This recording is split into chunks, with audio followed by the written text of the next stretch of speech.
boca de Cristo. Oramos, extendemos nuestras manos hacia nuestro hermano para bendecirlo. Padre Celestial, en el nombre de Jesús, te queremos dar gracias, Señor. Gracias porque estamos en tu casa de oración, Señor. Gracias porque estamos aquí unidos en tu Santo Espíritu para oír tu voz, Señor. Bendice la vida de tu Hijo Cristian, Padre. Bendice toda su mente, todo su ser, su cuerpo, Señor. Llénale de tu presencia.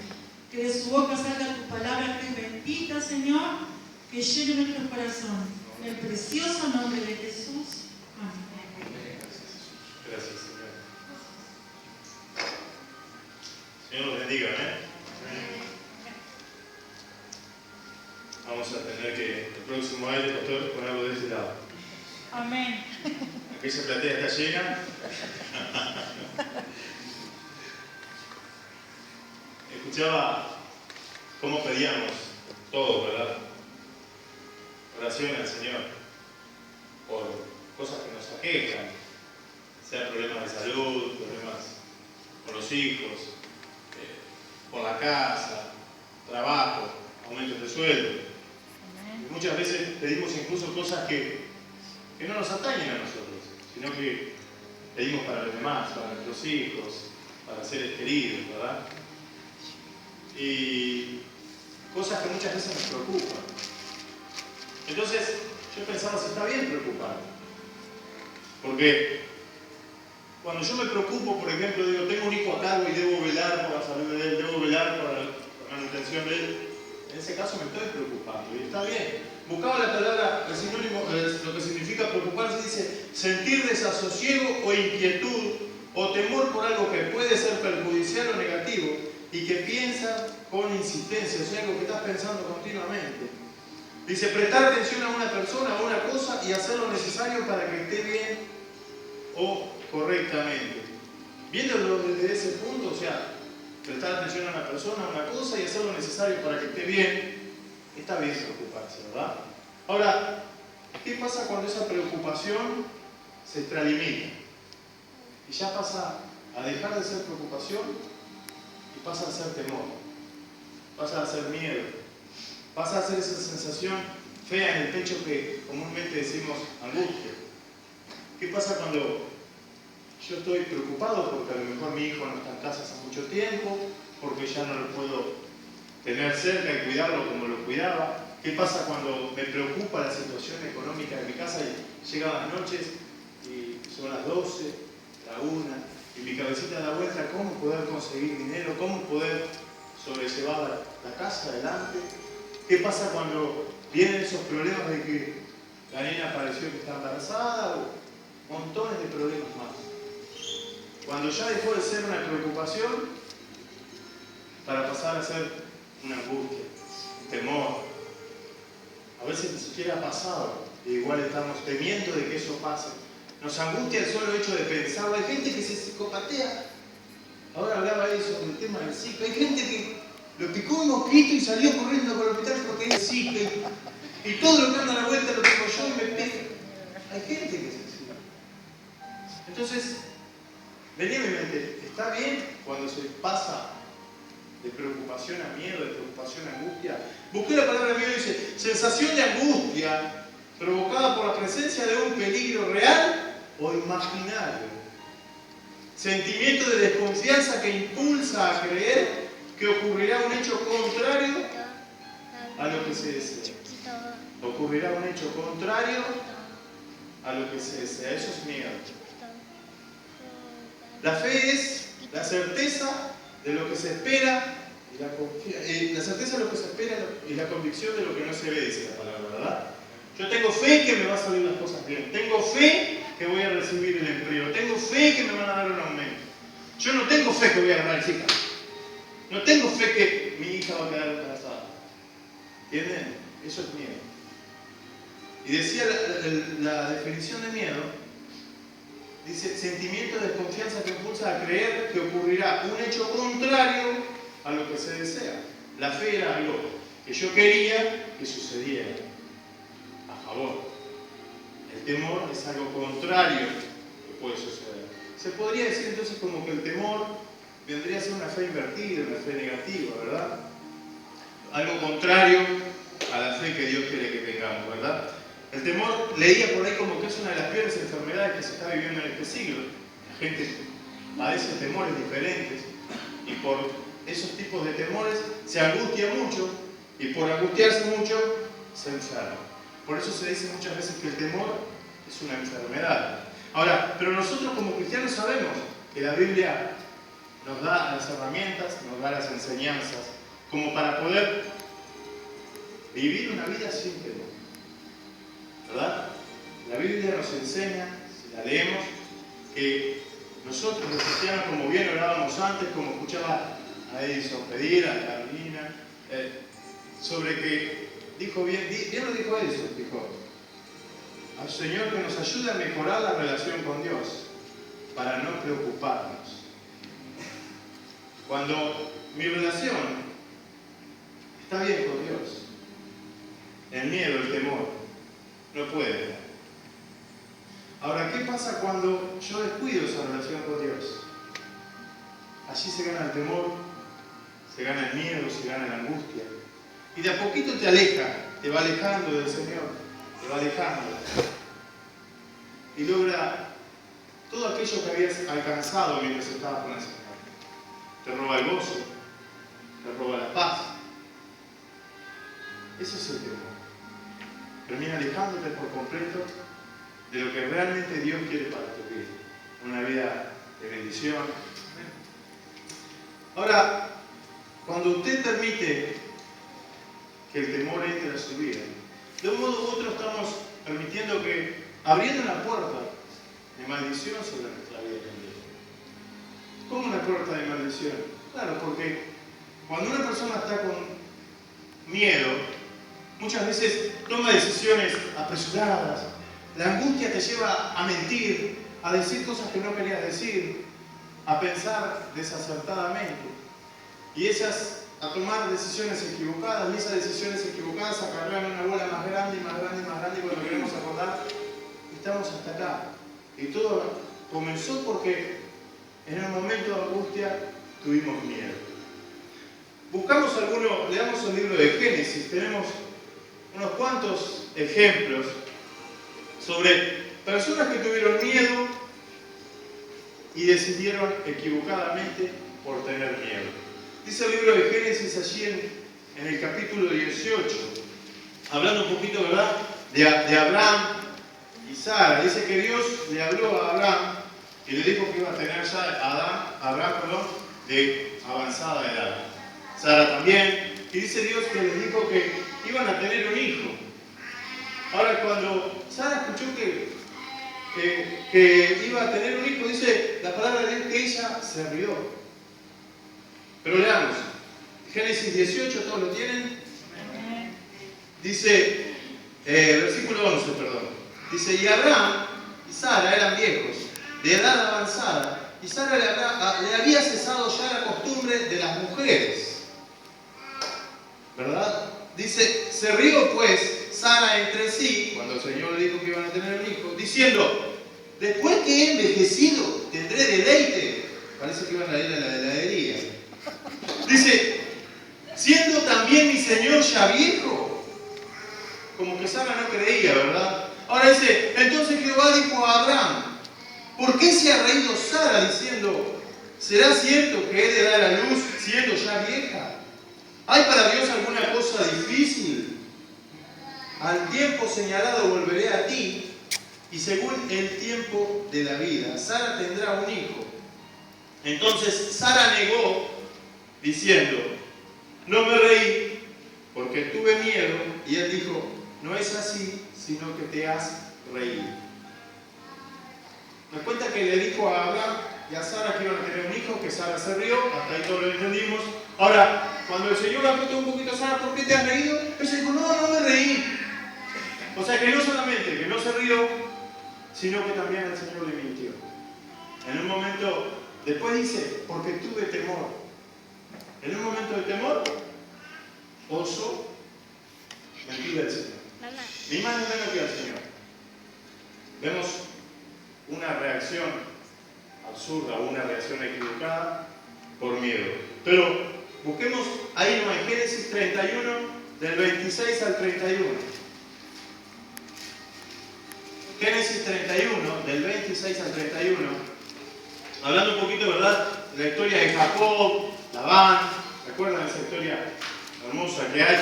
Ustedes saben que Jacob trabajaba para Labán, 7 años por una hija, después 7 años por la otra. Y cuenta la historia que Jacob se terminó casando con las 2 hijas, tuvo hijos. Y bueno, como Labán era medio abusador al parecer, Jacob decidió un día huir de la casa de Labán. Pero vayamos a la historia en sí. Dice Génesis 31, del 26 en adelante, dice: y dijo Labán a Jacob: ¿qué has hecho? Que me engañaste y has traído a mis hijas como prisioneras de guerra. ¿Por qué te escondiste para huir y me engañaste? Y no me lo hiciste saber, para que yo te despidiera con alegría y con cantares. Hicieron una fiestita, ¿verdad? Con tamborín y arpa. Dice: pues ni aún me dejaste besar a mis hijos y mis hijas. Ahora locamente has hecho poder ahí en mi mano para haceros mal, mas el Dios de tu padre me habló anoche diciendo: guárdate que no hables a Jacob descomedidamente. Y ya que te ibas, ¿por qué tenías deseo de la casa de tu padre? ¿Por qué me gustaste mis dioses? Respondió Jacob y dijo a Labán: porque tuve miedo y pensé que quizás me quitarías por la fuerza a tus hijas. Vemos otra actitud equivocada ante el miedo, ¿verdad? Ahora, también sucede cuando la historia de Abraham, por ejemplo, cuenta la Biblia que Abraham quería ir a la tierra de Egipto porque estaba pasando bastante hambre, y dice que como la esposa era muy hermosa, él tuvo miedo de que alguna persona quisiera pretender a la esposa y lo matara a él. Entonces él tuvo la brillante idea, por temor, de que la esposa dijera, y él a su vez también, de que eran hermanos.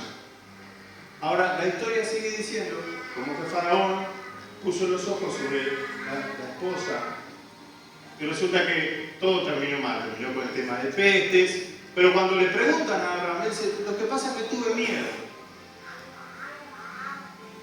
Y esto es lo que quiero llegar. Grandes hombres de la Biblia, grandes personajes de la Biblia que hoy muchos ejemplos buenos sacamos de ellos, tuvieron miedo. Tomaron decisiones equivocadas por miedo. O sea, como bien decían hoy, no está ajeno ninguno de nosotros al miedo. Ahora, no es para todos el hecho de tener miedo. Sucede cuando, como decía hoy, cuando nuestra relación con nuestro Padre de un modo u otro se ve afectada. Cuando yo tengo una relación fluida con nuestro Padre, cuando yo oro, cuando yo leo la palabra de Dios, yo continuamente estoy absorbiendo de esas promesas que Dios tiene para mi vida. Continuamente. Que Él me bendecirá, que Él me protegerá, que Él me guardará. Ahora, cuando yo dejo de tener esa relación, dejo de orar, dejo de leer la palabra y muchas otras cosas más, es cuando el enemigo alcanza a meter su cola. Y permítanme decirle que si usted le da una oportunidad así al enemigo, él la puede hacer sumamente grande, puede hacer destrozos en nuestra vida. Entonces, no juguemos con el enemigo. ¿Por qué no juega con nosotros? No juguemos a ser cristianos un día, otro día no, mañana sí, pasado no. Porque el diablo juega a ser el diablo todos los días. Para él no hay descanso, como bien decía una vez Noni, para él no hay vacaciones. Entonces, como decía hoy, el temor es una maldición, ¿verdad? Que la padecen aquellos que de un modo u otro desobedecen los mandamientos de Dios. El temor se apodera de ti, comienzas a operar y a obrar de acuerdo a lo que tu temor quiere que hagas. Porque tienes miedo, no te animas a hacer aquello. Porque tienes miedo, haces justamente lo otro, lo que el Señor quiere que hagas, no haces porque tienes miedo. Y porque tienes miedo tal cosa y porque tienes miedo tal otra. Cuando queremos acordar somos una bola de miedo que no nos deja hacer nada. Ahora, dice la palabra, el que habita al abrigo del Altísimo, el que habita al abrigo del Altísimo, morará bajo la sombra del Omnipotente. Qué hermoso es morar bajo su sombra, ¿verdad? Es como que dice la palabra, allí no te pasará nada, allí estarás seguro, allí estarás tranquilo. Pero la clave es el que habita al abrigo del Altísimo. ¿Se acuerdan? Esa comunión, esa relación. Bien decía ellos, ayúdame Señor a mejorar la relación con Dios para no sentir temor. Te pregunto, ¿qué tan apegado estás a tu Dios? ¿Qué tan buena es nuestra relación con el Señor? ¿Alcanzamos a agarrar un pedacito de la sombra del Altísimo? ¿O estamos al rayo del sol? Nos quejamos porque tenemos una vida que no es la que leemos en la Biblia. Estamos angustiados. Llega la noche y tenemos ese problema y no sabemos cómo resolverlo y muchas veces nos sentimos solos. ¿Por qué me pasa esto a mí, Señor? ¿Por qué siento temor? A lo mejor hay algo que está fallando. Job dijo, porque el temor que me espantaba me ha venido y me ha acontecido lo que yo temía. ¿Han escuchado eso que dice la palabra del Señor? Conforme creíste que se ha hecho. Gloria a Dios cuando creemos cosas buenas, ¿verdad? ¿Y qué pasa cuando yo creo que me voy a enfermar? Cuando yo creo que el Zika me va a agarrar a mí. Cuando se va a cortar la luz de mi casa, cuando me van a cortar el cable, cuando no voy a llegar a fin de mes, cuando yo creo todas esas cosas. Dijo Job, y me ha acontecido lo que yo temía. ¿Qué pasa cuando yo dejo de confiar en Dios?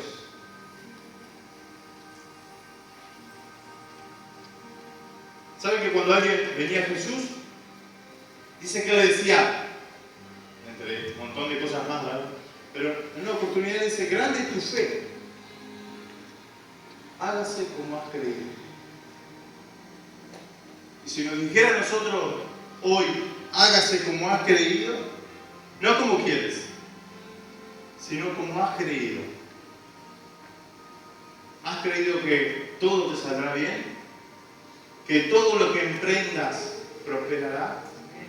¿Has creído que tus hijos serán bendecidos? ¿Que tus hijos serán benditos? ¿Que tus hijos son la luz de este mundo? ¿O por el contrario, no vemos futuro en ellos? Este me salió torcido. ¿Qué vas a llegar vos y vos tal cosa?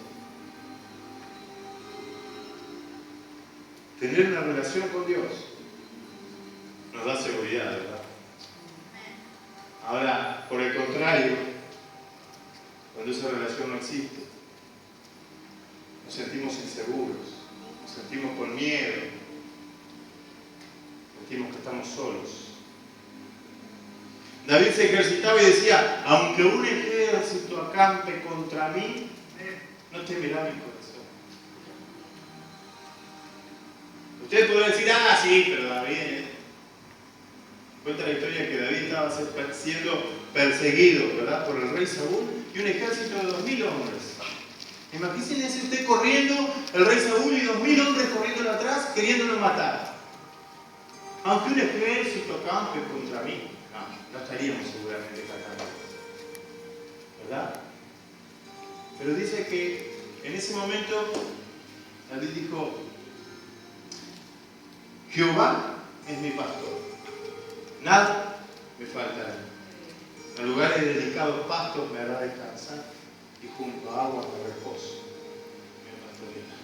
Oh. Qué belleza la relación que tenía David con el Señor. Que se estén corriendo y él diciendo, Jehová es mi pastor.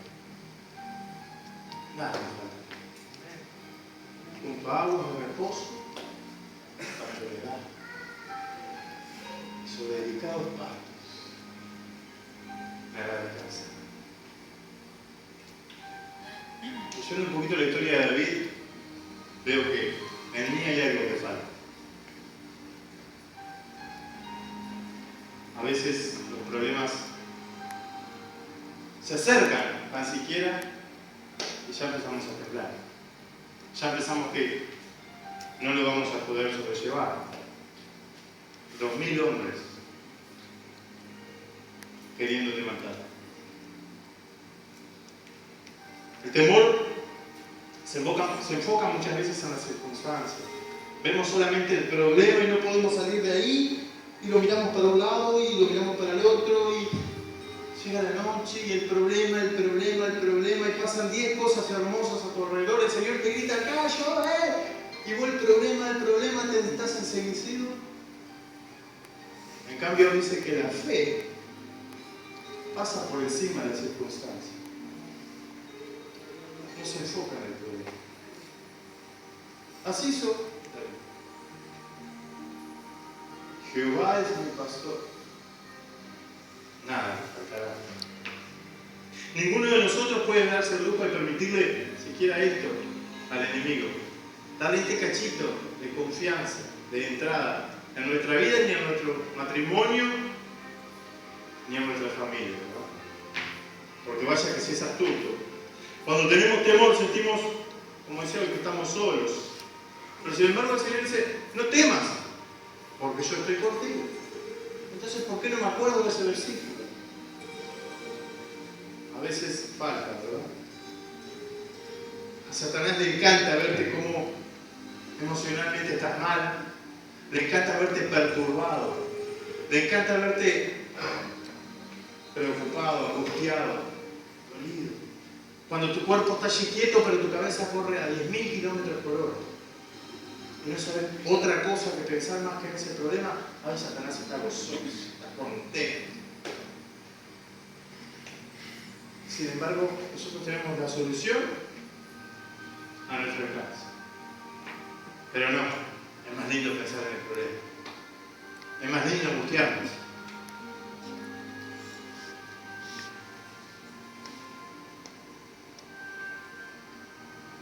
El principal objetivo de Satanás es hacer que dejemos todo aquello, de lado todo aquello que Dios tiene para nuestra vida. Que dejemos el gozo, que dejemos la paz, que no alcancemos esa plenitud que habla la palabra de Dios, que Dios tiene prometida para nuestra vida. Eso es lo que pretende Satanás para tu vida. No le demos, no le dejemos que se salga por la suya. Dice, si me acompañan al libro de 1 de Samuel, los jóvenes saben que si hay una historia que me encanta es David y Goliat. Ya me di cuenta, me dijeron en el libro. Porque es una historia que sinceramente, siempre que la leemos, siempre nos está enriqueciendo, ¿verdad? Pero es una historia que en lo personal me gusta mucho. A Santiago también le gusta mucho. Juega a ser David y el vecinito es Goliat y después se cambian los. Qué bueno, ¿verdad? Que tu hijo, en vez de jugar a ser Superman, juegue a ser David. Que su superhéroe sea David. Ayer me decía, trataron a Vincha acá y me decía, como David. Dice el libro de 1 de Samuel,